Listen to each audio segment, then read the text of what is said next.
기를 소원합니다. 자, 우리 다 같이 오늘은 요한복음 2장 19절을 중심으로 해서 한번 따라서 하겠습니다. 예수님은 믿음 없는 자들을 찾아오신다. 요한복음 1장 19절에 예수께서 그랬습니다. 예수라는 이름의 뜻은 여러분이 너무 잘 알죠? 마태복음 1장 21절에 보면 자기 백성을 저희 죄에서 구원할 자라는 이름을 가지신 예수님이십니다. 예수님은 참 하나님이시고 하나님의 아들이시고 또 인류를 심판도 하시고 구원도 하시는 분이 예수님이십니다.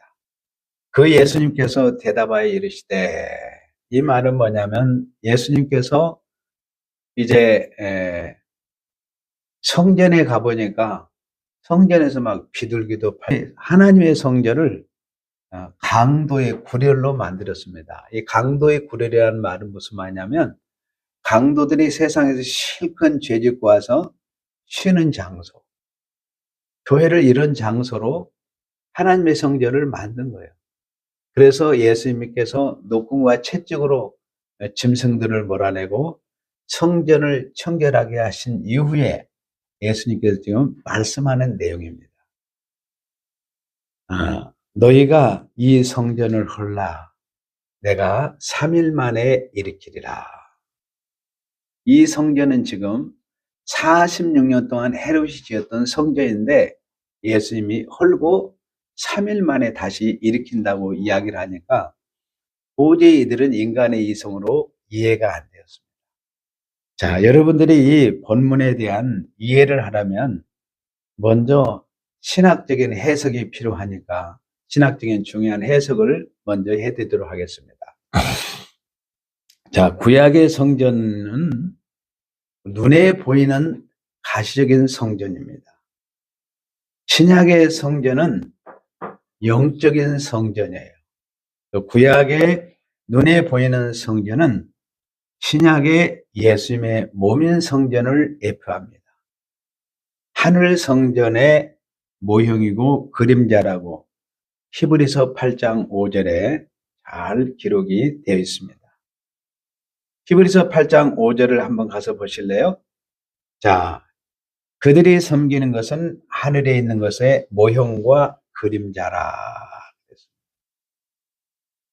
성전은 하나님의 임재의 장소, 하나님이 함께하는 장소입니다. 그래서 그 성전에서 자기 백성과 하나님이 미팅, 하나님 만나주시고 또 하나님께서 그들과 교제하시고 코이노니아 교제가 이루어지고 또 거기에서 뭐요? 치료, 그 다음에 또 거기에서 죄의 용서가 이루어집니다. 그래서 그곳에서 자기 백성으로 하여금 제사를 통해서 예배를 통해서 하나님이 영광을 받으셔요. 여러분들이 이스라엘 백성들을 출애굽한 목적이 어디 있느냐?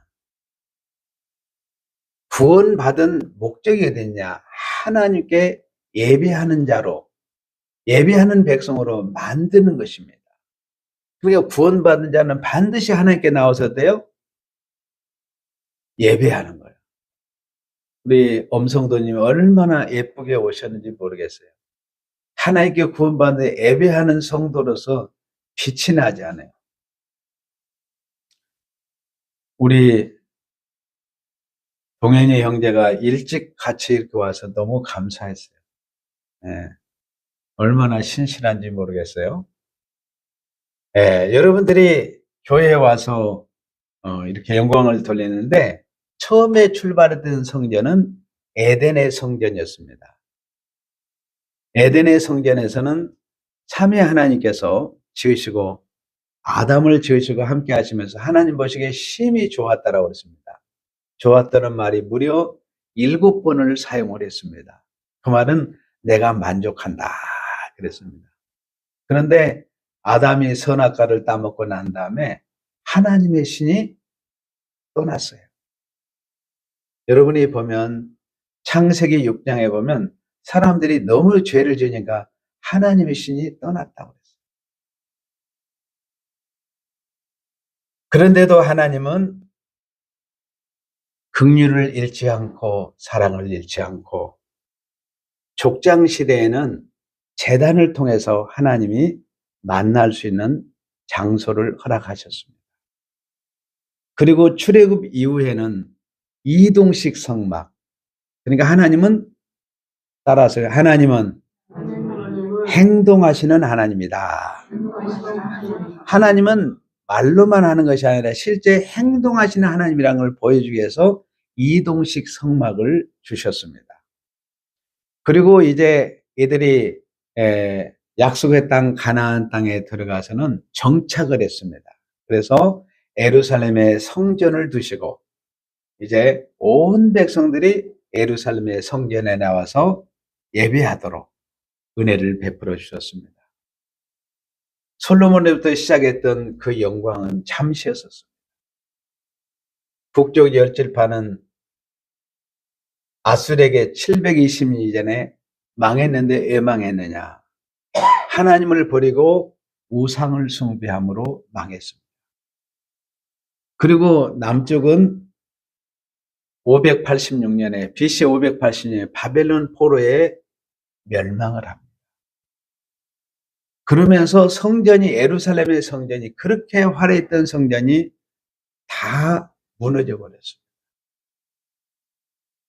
그리고 바벨론 포로로 끌려가서 70년 포로로 귀환해서 다시 재건한 성전이 수룹바벨 성전이었어요. 그 성전에서 마지막 주님이 예배를 그렇게 원하셨는데 그것도 잠깐이었습니다. 에스라와 느헤미야를 통해서 잠깐 회복되는가 했는데 말라기에 보니까 어때요?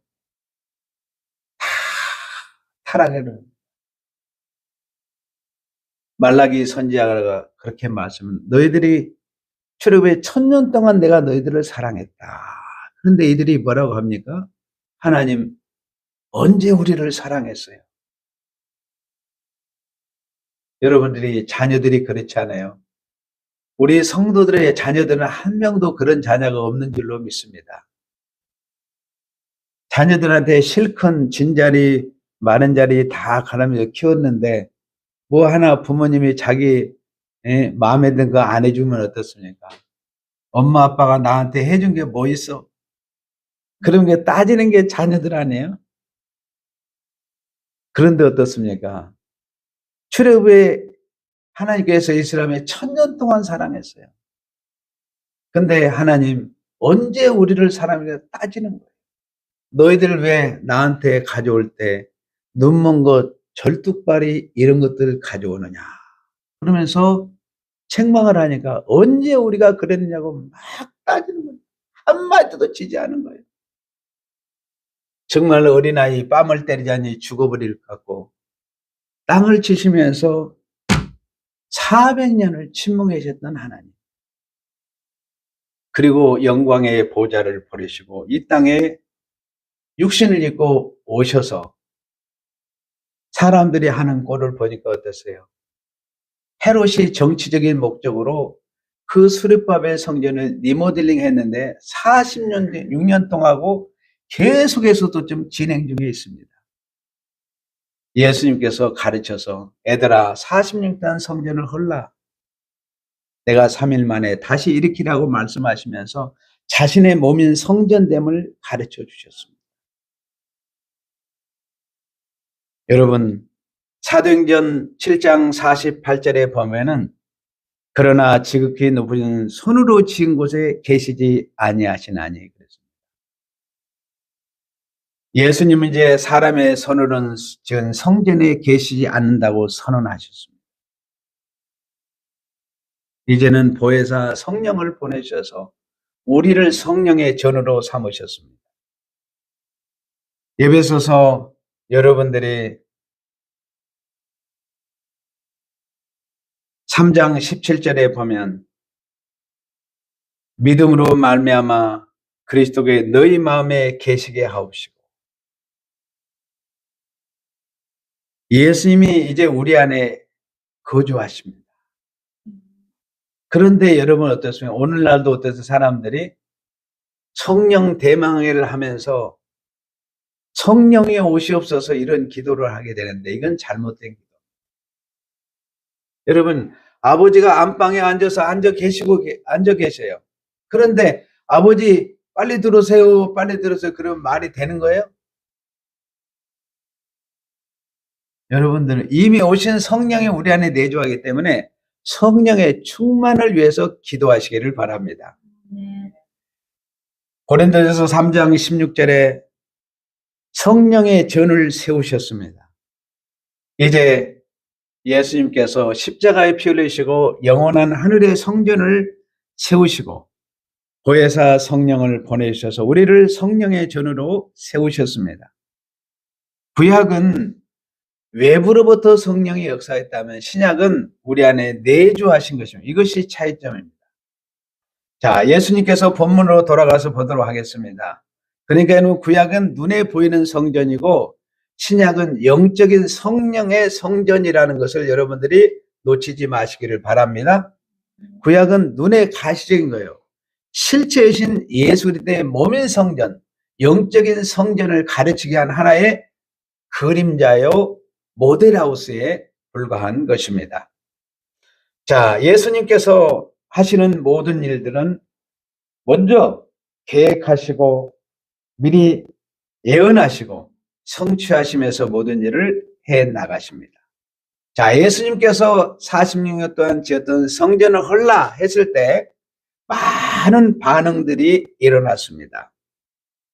자, 먼저 여러분들이 요한복음 2장 20절을 가서 유대인들이 그랬습니다. 20절에 유대인들이라는 말은 여러분들이 유대인들을 이해를 잘해야 돼요. 유대인들은 하나님께서 선택된 백성들을 가르치게 한 모범 교과서입니다. 하나님의 나라는 혈과 육으로 이루어지는 나라가 아니에요. 유대인들을 통해 선택된 백성들이 누구이고 하나님이 애정한 백성이 누구고 구원받은 백성이 누구인가를 가르치기 위해서 유대인들을 교과서로 쓴 거예요. 그러므로 유대인들은 그리스도가 오심으로 그들의 사명은 다 끝났습니다. 근데 요즘도 여러분들이 유대인들이 자꾸 여러분들이 유대인들인데 유대인들은 여기 나온 유대인들이 어떻습니까? 그들에게 할례를 주셨고 율법을 제사 제도를 통해서 하나님의 아들됨의 교과서로 사용했습니다. 자, 유대인들이 이르되 이 성전은 40년 동안의 지역권을 너희들은 웅장한 성전을 자랑하고 있고 내가 3일 동안에 일으키겠느냐 의심하는 것입니다. 예수님은 지금 영적인 성전인 자신의 몸을 말하는 것인데 이들은 하나님의 말씀을 영적인 말씀으로 전혀 받아들이지 못하고 있습니다. 자, 요한복음 6장 63절에 보면은 뭐라고 했습니까? 요한복음 6장 63절에 자, 살리는 것은 뭐요? 영이니 육은 뭐요? 무익하니라. 내가 너에게 이르는 말은 영이요 생명이라. 예수님의 말씀은 영이고 생명인 줄로 믿습니다. 그런데 이들은 예수님을 믿지 않았어요. 예수님을 하나님의 아들로 인류의 구원주로 심판주로 우리에게 영생을 주시는 분으로 이들은 믿지를 않았습니다. 오히려 이들은 이방인들과 연합을 해서 예수님을 십자가에 못 박여서 죽였습니다. 이들은 에덴에서 쫓겨난 거짓 영인 사단에게 속아서 예수님을 십자가에 못 박았습니다. 예수님은 전혀 믿음이 없는 저주받은 땅, 거짓의 아비 사단에게 속아 박해하고 비방하고 죽이려 하고 믿지 않는 자들을 찾아오셨습니다. 예수님이 이 땅에 환영한 곳으로 오지를 않았어요. 그걸 여러분이 아셔야 됩니다. 자기를 죽이려 하는 자들 속으로 오셔서 에덴에서 쫓겨난 모든 사람이 믿으면 없다고 말씀했습니다. 갈라디아서 3장 23절에 뭐라고 했습니다. 믿음이 오기 전에 이 말은 예수님이 십자가에 못 박기 이전에는 믿음이 없었다는 거예요. 다 율법 아래 멤버되고 계시는 믿음에 갇혀 있었어요. 구약 그러니까 예약된 믿음이었습니다. 참 믿음이 언제 오냐? 예수님의 십자가의 피가 뿌려질 때 참 믿음이 오는 줄로 믿습니다. 그때 성령을 여러분들에게 인치신 줄로 믿습니다. 성령의 인치심을 받아야지 되는 거예요. 그래야 참 백성이 되는 것입니다. 그런데도 예수님은 그들을 사랑하기 때문에 하늘의 믿음을 가지고 찾아왔습니다. 아담 안에 태어난 우리도 믿음이 없었습니다. 사단에 속아서 졌습니까? 예수님을 비방하고 환영하지 않았습니다. 그런데 우리 성도님 지금 와서 예배드리고 있잖아요. 참으로 여러분들은 복된 자들입니다. 하나님의 은총 속에서 사시는 분들로 믿습니다. 인간의 본성은 예수님을 하나님의 아들로 참 하나님으로 영생을 주심으로 믿지를 않습니다. 본성이 약해요. 그렇게 믿음 없는 본성이 약한 그들 세계에 예수님이 오셨다고 하는 거예요. 뭐하기 위해서? 믿음 없는 우리에게 참 믿음, 하늘의 믿음을 주시기 위해서 예수님이 찾아오신 것입니다. 예수님은 어떤 분이십니까? 믿음 없는 자를 찾아오셔서 믿음을 주시는 분으로 오셨어요. 한번 따라서 하겠어요. 예수님은 믿음 없는 자를 찾아오신다. 믿음 없는 자에 찾아 믿음을 주시는 거예요. 이것은 삼위 하나님의 엄청난 호의예요. 예수님은 장세전에 삼위 하나님과 의논하여 본인이 계획하시고 친히 예언하시고 그대로 성취하셨습니다. 예수님이 십자가에 못 박혀 죽이시고 며칠 만에 3일 만에 부활하셨습니다. 그때 사람들의 반응이 달라졌어요. 자, 요한복음 2장 22절 가서 보겠습니다. 요한복음 2장 22절에 죽은 자 가운데서 살아나신 후에야 제자들이 말씀하신 것을 보여 기억하고 성경과 예수께 하신 말씀을 보여 믿었더라. 참으로 놀라운 일입니다. 예수님께서 죽은 자 가운데 살아나기 전엔 제자들도 못 믿었습니다. 예수님께서 놀라운 십자가에 죽으시는 기적과 부활하신 표적을 보니까 그때 믿게 된 거예요. 인간의 한계입니다. 정말 이들이 이해할 수 없습니다. 초월적인 역사가 일어났잖아요. 예수님은 무엇으로 믿음을 줍니까? 십자가의 기적과 부활의 표적을 통해서 우리에게 믿음을 주십니다. 죄인들을 감동시켰습니다. 제자들이 얼마나 깜짝 놀랐겠습니까? 분명히 예수님이 십자가에 못 박혀 죽어서 무덤에 장사 지낸 바 됐는데 예수님이 3일 만에 살아나신 거예요. 부활하신 거예요. 이걸 어떻게 인간의 이성으로 여러분이 표현이 되겠습니까? 이 놀라운 표적과 기적을 보고 이들이 고백을 했습니다. 주님이 이 땅에 오셔서 많은 기적들을 행하셨죠. 요한복음 9장에 보면 어떻습니까? 나면서부터 소경된 자의 눈을 떼줬습니다. 우리는 아담 안에서 태어난 우리 모두는 영적인 소경이었어요. 천국도 모르고 삼위 하나님 영적인 세계를 전혀 몰랐잖아요. 삼위 하나님도 모르고 천사도 모르고 마귀도 모르고 내 안에 영도 모르고 그냥 짐승처럼 육체를 가지고 사는 본성을 가지고 사는 자들이었습니다. 그런데 그들의 눈을 띄워줬습니다. 문둥병 옛날에 여러분 한센병 어떻습니까? 그건 치료가 안 됐습니다. 근데 예수님께서 한센병 환자를 치료해 주셨어요. 그리고 죽은 나사로를 예수님이 살려주셨습니다. 바다에 풍랑이 이르는데 풍랑을 찾아앉게 하시는 예수님. 감동의 감동이었습니다. 도마가 어떻습니까? 예수님이 부활하시고 난 다음에 나타나셨어요. 예수님, 나는 못 믿겠습니다. 예수님의 못 잡는 손을 내가 만져보고 옆구리에 창을 만져 넣어보고 내가 그 다음에 예수를 믿겠습니다. 이렇게 됐어요. 그래. 예수님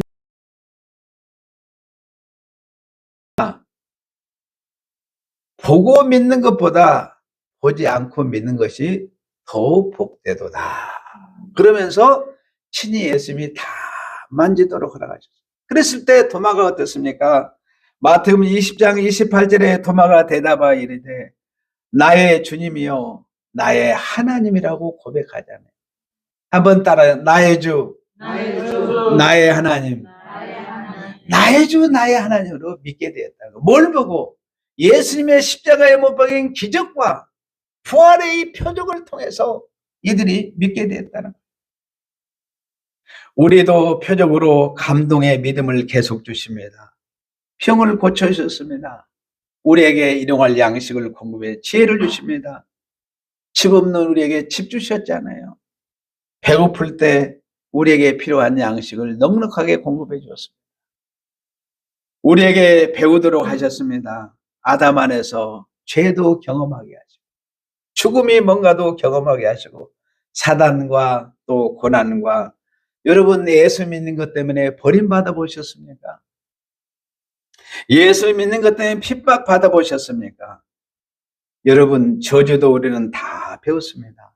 예수 안에서 의도 배우고 거룩도 배우고 생명도 우리는 경험했습니다. 영적인 세계를 알게 되었습니다. 수도 없는 여러분의 햇빛과 공기를 통해서 우리에게 기적과 은혜를 감동을 주었습니다. 자, 예수님께서 10명의 문둥병자, 한세병 환자를 주님이 고쳐주었습니다. 그런데 10명 중에 9은 온데가 되었고 1명만 하나님께 와서 감사와 영광을 돌렸습니다. 예수님이 묻습니다. 9명은 어디 있느냐? 여러분들에게 제가 묻겠습니다. 여러분은 9명에 속한 자입니까? 1명에 속한 자입니까? 제가 답을 해드리면 우리 성도들은 1명에 다 속한 자인 줄로 믿습니다. 9명은 교회 와서 예배드리지 않았어요.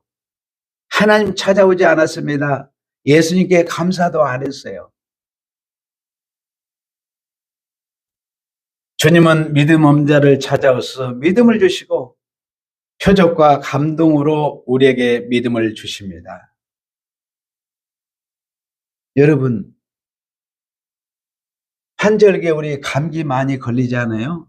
요즘에 감기하면 그러면 긴데 감기로 죽는 사람이 얼마나 많은지를 몰라요.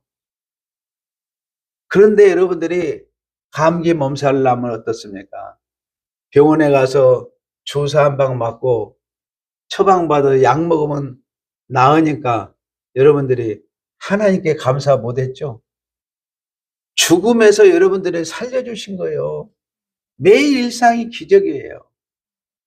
근데 우리는 하나님의 이 표적과 기적을 늘 경험하면서도 감사를 못하고 사는 거예요. 바울이 갈라디아서 3장 25절에서 이와 같이 말합니다. 믿음이 온 후로는 제가 여러분들에게 늘 이 말씀을 강조를 많이 했기 때문에 안 찾아도 다 알죠. 믿음이 오기 이전에 갈라디아 3장 23절에는 구약의 믿음이 오기 이전에는 율법 아래 다 갇힌 바 되었습니다. 그런데 예수님의 십자가를 통한 믿음이 온 이후에 갈라디아서 3장 25절 믿음이 온 이후에 예수님의 십자가를 통과한 이후에 우리에게는 참 믿음이 왔습니다. 예수님의 십자가의 표적과 기적의 감동으로 우리가 참된 구원의 자리에 이르렀습니다. 9명 중에 한 사람에게 예수님 말씀하십니다. 너에게 구원이 이르렀느니라. 여러분들의 하나님 나라의 구원이 임한 줄로 믿습니다. 여러분들에게 천국이 임한 줄로 믿습니다. 예수님의 십자가의 부활의 표적을 주시고 기적을 주십니다. 오늘도 감동의 믿음이 자꾸 생겨납니다. 이것은 삼위 하나님의 배려 중에 배려입니다. 따라서 하겠습니다. 예수님은 표적으로 감동의 믿음을 주신다. 예수님은 표적으로 감동의 믿음을 주신다. 그런데 한 가지 문제가 있습니다. 자, 병을 고쳐주시고 먹을 양식을 주시고 때로는 죽음에서 건져주시기도 합니다. 이렇게 예수님의 십자가 부활의 표적과 기사를 주는데 이 감동은 6개월 가면 길게 가더라고요. 조금 길게 잡으면 3년 다 잃어버려요. 그래서 예수님이 부활 승천하셔서 보혜사 성령을 보내시기로 약속하셨습니다. 내가 떠나는 것이 너희들에게 유익이라고 예수님이 요한복음 16장 7절에서 말씀하셨어요.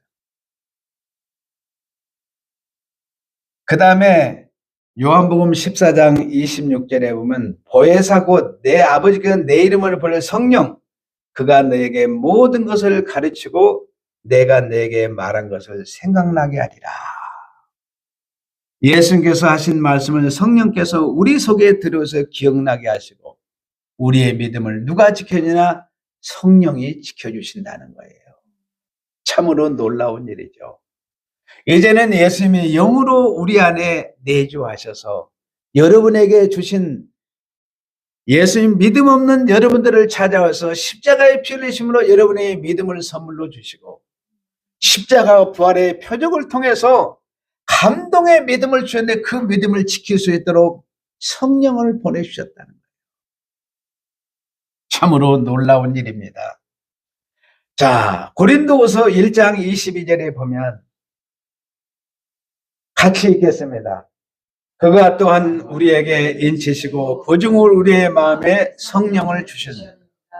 도장을 찍어주셨다는 것은 영원한 구원을 받은 것입니다. 여러분들은 영원한 하나님의 아들입니다.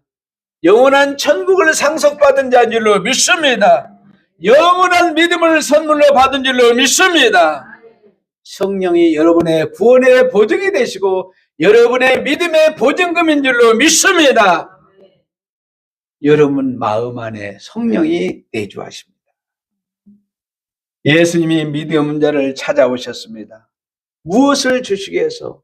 예수님의 믿음을 주시기 위해서 오신 줄로 믿습니다. 우리에게는 믿음이 없습니다. 이제 여러분들의 예수님 믿음이 여러분에 쑥 들어온 줄로 믿습니다. 예수님의 믿음을 쓰시기를 바랍니다. 예수님의 이름을 마음껏 쓰시기를 바라요. 예수님 믿음을 쓸 때 기적 역사를 쓸 줄로 믿습니다. 아담에 태어난 우리 모두는 믿음이 없는 자들이었습니다. 우리에게 믿음을 주시려고 예수님이 십자가와 부활의 표적과 기적의 감동의 믿음을 우리에게 주었습니다. 이것도 우리의 연약함을 아시고 이제는 성령을 부음받아서 성령이 우리 안에 내주하셔서 여러분의 구원을 확정하시고 영원한 믿음을 우리에게 주신 줄로 믿습니다. 이것이 하나님의 영원한 사랑이고 확증입니다. 따라서 하겠습니다. 예수님은 성령으로 영원한 믿음을 주신다. 예수님은 성령으로 영원한 믿음을 주신다. 우리 하나님께 영광을 올려드립시다. 믿음은 우리에게 찾아오셔서 믿음을 주신 호의를 생각하면서 감사합시다. 표적으로 감동의 믿음을 주신 그 배려에 감사합시다. 성령으로 영원한 믿음을 주신 사랑에 감사합시다. 마지막으로 한번 따라서 하겠습니다. 예수님은 믿음 없는 자를 찾아오신다. 예수님은 표적으로 감동의 믿음을 주신다. 예수님은 성령으로 영원한 믿음을 주신다. 아멘. 거룩하신 아버지 하나님 감사합니다. 믿음은 우리를 찾아와서 참 믿음을 주시고 표적으로 감동의 믿음을 주시니 감사합니다. 성령으로 영원한 믿음을 주시니 감사합니다. 이 시간 저희들이 거룩한 성찬에 참여하고자 원합니다. 예수님의 살과 피를 먹고 마시는 가운데 떡과 잔을 먹고 마시는 가운데 믿음의 담력이 생기게 하여 주시옵소서. 성령의 충만함을 허락하여 주시옵소서. 예수님의 이름으로 기도하옵나이다. 아멘.